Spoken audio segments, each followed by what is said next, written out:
नाज़रीन, जमात इस्लामी बड़ी अजीबोगरीब काम कर रही है और ये मुझे आपको बताना है। एक तरफ तो जमात इस्लामी कह रही है जी कि हद तक इज़्ज़त के कानून को हम नहीं मानते, लेकिन प्रैक्टिकली उसके ख़िलाफ़ कुछ नहीं कर रही। जमात इस्लामी कोई भी तहरीक नहीं चला रही, जमात इस्लामी किसी भी तहरीक का हिस्सा नहीं बन रही, किसी भी मौक़िफ़ के ऊपर डट कर नहीं खड़ी। आप गौर कीजिए, जमात इस्लामी हर मौक़िफ़ पे अपना एक पॉइंट ऑफ व्यू ले आती है, हर मौके पर एक दो जलसे करती है और बड़े ठंडे तरीके से अपने आप को मामले में से निकाल लेती है।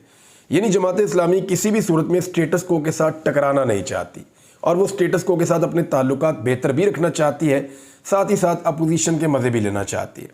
मिसाल के तौर पे मैं आपको इस्लामाबाद का वाक़या बताता हूँ। मेरी कुछ सहाफ़ियों से बात हुई, उनमें एहतशाम अब्बासी साहब हैं, ज़ुबैर साहब हैं और दीगर कुछ और सहाफ़ी हैं। उन्होंने भी मुझे इस बात को कन्फर्म किया कि यहाँ इस्लामाबाद में फार्म 45 तमाम लोगों के पास मौजूद थे, तीनों नशिस्तों के। पीटीआई के पास मौजूद थे, तहरीक लब्बैक के पास मौजूद थे और खोखर साहब जो है मुस्तफ़ा नवाज़ खोखर, 2 हलकों के तो उनके पास भी मौजूद थे, कुछ और आज़ाद उम्मीदवार हैं उनके पास भी मौजूद थे।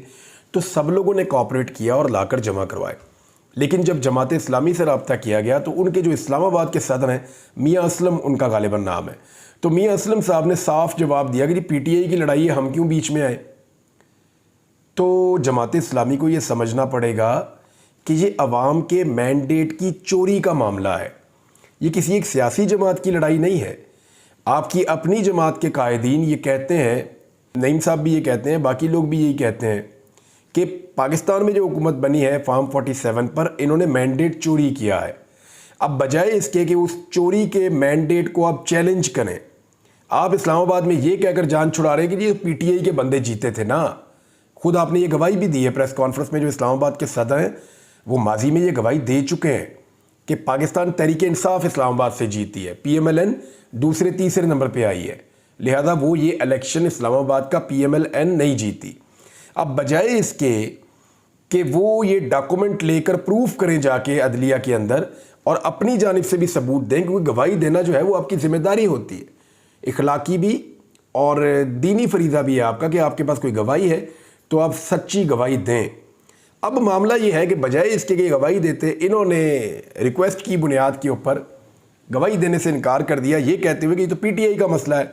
नहीं जी, ये पीटीआई का मसला नहीं है, ये अवामी मैंडेट की चोरी का मसला है, ये पाकिस्तान का मसला है और पाकिस्तान में एक ऐसी गवर्नमेंट बैठी हुई है जिसको अवाम ने वोट नहीं दिए, तो फिर आपको खड़े होना चाहिए, आपको अवाम के मैंडेट के लिए सामने आना चाहिए।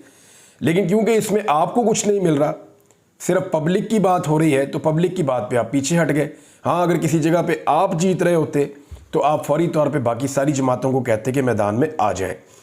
नाज़रीन, एक और जो लाहौर से खबरें आ रही थी वो मैं आपके साथ शेयर कर देता हूँ, लेकिन उससे पहले पाकिस्तान तहरीक इंसाफ के रहनुमाओं के खिलाफ मुकदमा धड़ाधड़ दर्ज हो रहे हैं। बलूचिस्तान में कुछ तकारीर की रहनुमाओं ने वहाँ पे हलीम आदिल शेख साहब, शहरयार अफरीदी, शानदाना गुलजार समेत 28 पाकिस्तान तहरीक इंसाफ के रहनुमा हैं जिनके खिलाफ मुकदमा दर्ज कर दिए गए हैं और मुकदमे दर्ज किए गए हैं बगावत के, अवाम को उकसाने पर, इंतशार फैलाने पर, रियासत के ख़िलाफ़ बगावत की दफ़ात भी इसमें शामिल की गई हैं। बहरहाल कुछ लोगों को गिरफ़्तार करने के लिए छापे वापे भी मारे जा रहे हैं और ये है जी इस वक्त हुकूमत का रवैया पाकिस्तान तहरीक इंसाफ के ख़िलाफ़, यानी वो जलसा करें साथ ही बगावत के मुकदमे शुरू हो जाते हैं।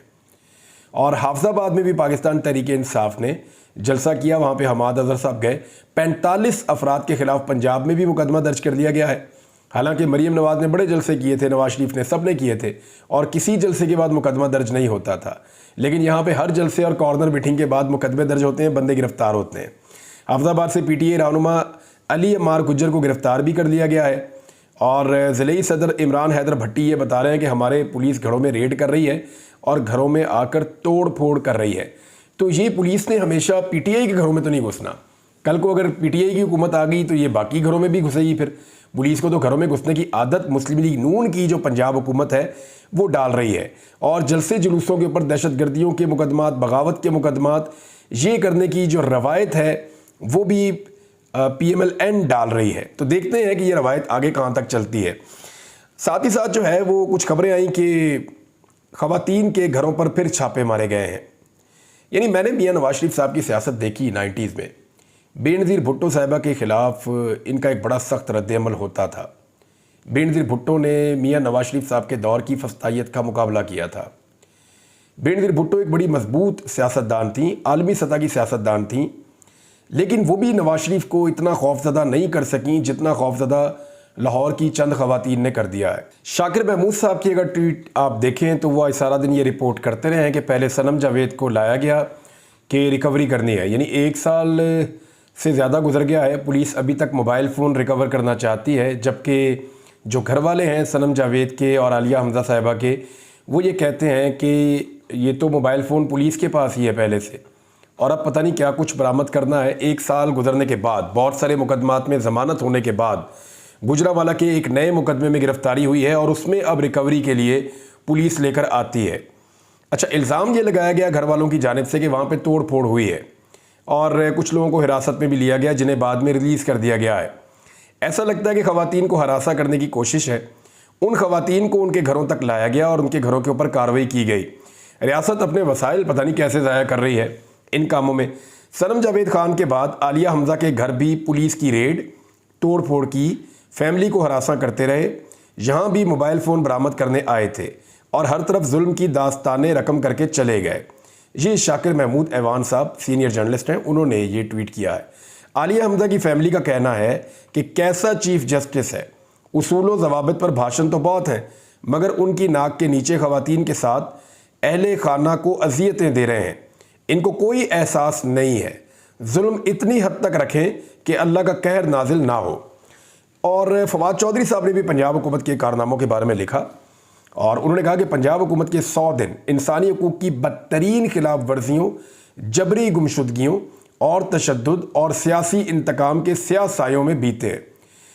یعنی کوئی بھی پولیٹیکل گورنمنٹ پاکستان کی تاریخ میں ایسی نہیں گزری جس کے پہلے 100 دنوں میں اتنے سیاسی لوگوں پہ مقدمات درج ہوئے ہوں، اتنے لوگ گرفتار ہوئے ہوں، اتنے لوگوں کے اوپر کارروائی ہوئی ہو، اتنی سخت فسطائیت ہو، ایسے سخت قوانین بنائے گئے ہوں حتیٰ کہ عزت کے نام کے اوپر، اور اس طرح جبری گمشدگیاں بھی ہوئی ہوں۔ یہ چیزیں ہم نے کسی اور صوبائی حکومت میں، پنجاب میں خاص طور پہ گزشتہ بہت عرصے میں نہیں دیکھی، کبھی نہیں دیکھی، جو اب میاں نواز شریف صاحب کی صاحبزادی کے دور میں ہو رہا ہے۔ مریم نواز بطور وزیر اعلیٰ نہ کوئی واضح سیاسی لائحہ عمل دے سکیں اور نہ ہی حکومت کی کوئی سمت نظر آ رہی ہے۔ حکومت بیساکھیوں پر دن گزار رہی ہے۔ پنجاب کا کسان تباہ حال ہے، فیصل آباد میں صنعت بیٹھ گئی ہے، جہلم میں چلتے ترقیاتی منصوبے روک کر تباہی کر دی گئی ہے، صحافی، کسان، وکلا کا احتجاج جاری ہے، ہر طبقہ پریشان ہے۔ یہ فواد چودھری صاحب نے ٹویٹ کیا ہے۔ مفتاح اسماعیل صاحب جو پی ایم ایل این کے بڑے اہم رہنماؤں میں سے تھے، وہ یہ کہتے ہیں کہ جب مینڈیٹ کی اخلاقی ساکھ پر سوالیہ نشان اٹھ رہے ہوں، پھر آپ ملک کے لیے ضروری مشکل فیصلے نہیں لے سکتے، اور اس کا اثر حکومتی کارکردگی پر بھی پڑتا ہے۔ JUIF یعنی جمعیت علماء اسلام فضل الرحمان گروپ کے حافظ حمداللہ صاحب، یہ بڑے اہم رہنما ہیں، یہ کہہ رہے ہیں کہ جو ماحول بنا ہوا نا اس وقت اس ملک میں، تو اس ماحول میں حکومت کے ساتھ مذاکرات کرنا یا بیٹھنا اپنی سیاست پر کلہاڑی مارنے کے مترادف ہے۔ علیمہ خان صاحبہ نے ایک بات کی ہے عمران خان صاحب کو باہر نکالنے کے لیے۔ انہوں نے کہا عمران خان یہ کال کبھی نہیں دیں گے کہ مجھے باہر نکالنے کے لیے نکلو، یہ فیصلہ ہم نے خود کرنا ہوا، اور جب ہم خود عمران خان کو نکالنے کے لیے نکلیں گے تو وہ ہمیں نہیں روکیں گے۔ علی امین، یہ فیصلہ آپ نے کرنا ہے۔ گنڈا پور صاحب سے وہ مخاطب تھیں کہ آپ کب تیار ہو۔ اب یہ علی امین گنڈا پور صاحب بتائیں گے وہ کب تیار ہیں عمران خان صاحب کو نکالنے کے لیے، تحریک چلانے کے لیے۔ یہاں پہ کچھ صحافی کہہ رہے ہیں کہ فائر وال لگ گئی ہے، اب وی لاگس کو کنٹرول کیا جائے گا، سوشل میڈیا پہ پورا کنٹرول ہو جائے گا، ریاست سے ٹکرانے والے سوشل میڈیا، ریاست سے تو کوئی بھی نہیں ٹکراتا، اپنا اپنا اوپینین ہے، لوگ دیتے ہیں جو ریاست سے ٹکراتے ہیں ان کو تو ہم بھی جواب دیتے ہیں، سب ان کو جواب دیتے ہیں۔ تو وہ کہہ رہے ہیں جی اب سارا بند ہو جائے گا، تو ان کو ابھی میرے خیال میں انٹرنیٹ کی اور سوشل میڈیا کی اور فائر والز کی الف بے کا نہیں پتہ۔ ہاں کچھ چیزیں کنٹرول ہو سکتی ہیں لیکن ایسا نہیں ہے جیسا وہ سوچ رہے ہیں۔